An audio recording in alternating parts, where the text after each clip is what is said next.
आज मैं चली छुट्टियां मनाने अपने मायके। राधे राधे दोस्तों। आज सुबह मैं उठी तो मैं थी बहुत खुश क्योंकि मुझे जाना था मायके। मुंह धोया, मुंह धोकर गर्म पानी किया, उसके बाद में मैंने पिया गर्म पानी। फिर मैं लग गई अपने डेली रूटीन के कामों में। झाड़ू निकाला, पोछा लगाया, देखा तो सासू माँ उठी हुई है, पति देव भी नहाकर हो गए थे रेडी। फिर मैंने बनाई चाय और मेरी सासू माँ और पतिदेव ने पी चाय। फिर मैंने भी पी और फिर मैंने और मेरे पतिदेव ने कुछ देर की बातें। फिर वो चले गए थे दुकान के लिए। फिर बड़ा बेटा उठकर आया, बोला मम्मी मेरे लिए कुछ बना दो। मैं सोच ही रही थी कि क्या बनाऊं।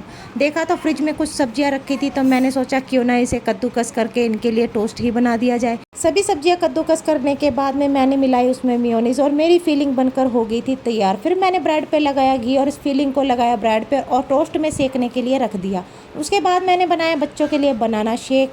जैसे ही टोस्ट तैयार हुआ वो मैंने अपने बेटे को दे दिया। मेरे बेटे ने कहा कि मम्मी आप कब चलोगे? मैंने कहा जल्दी ही चलेंगे। उसने टोस्ट खाया तो उसे लगा बहुत ही अच्छा। फिर मेरे छोटे बेटे ने खाया, उसे भी बहुत टेस्टी लगा।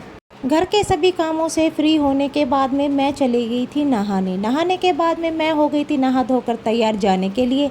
तभी पति देव आए। उन्होंने कहा कि मुझे बाहर कुछ काम है, मेरे साथ चलो। मैं चली गई अपने पति देव के साथ में उनका काम करने के लिए।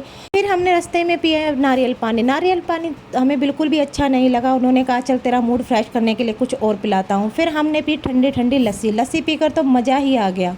लस्सी पीने के बाद में हम चल पड़े अपने घर की तरफ। घर पर आकर मैंने कर दी थी पैकिंग शुरू और मेरा बैग हो गया था पैक। बैग पैक करने के बाद में मैं बच्चों से मिली और उनको किया बाय। और उनको बाय करने के बाद में मैं निकल पड़ी अपनी सास के साथ दुकान पर। मेरे छोटे बेटे को तो कुछ ज़्यादा ही जल्दी थी तो पहले गाड़ी में बैठ गया। फिर मैंने अपनी सास का लिया आशीर्वाद। फिर हम सब बैठ गए थे गाड़ी में और मैं चल पड़ी अपने मायके।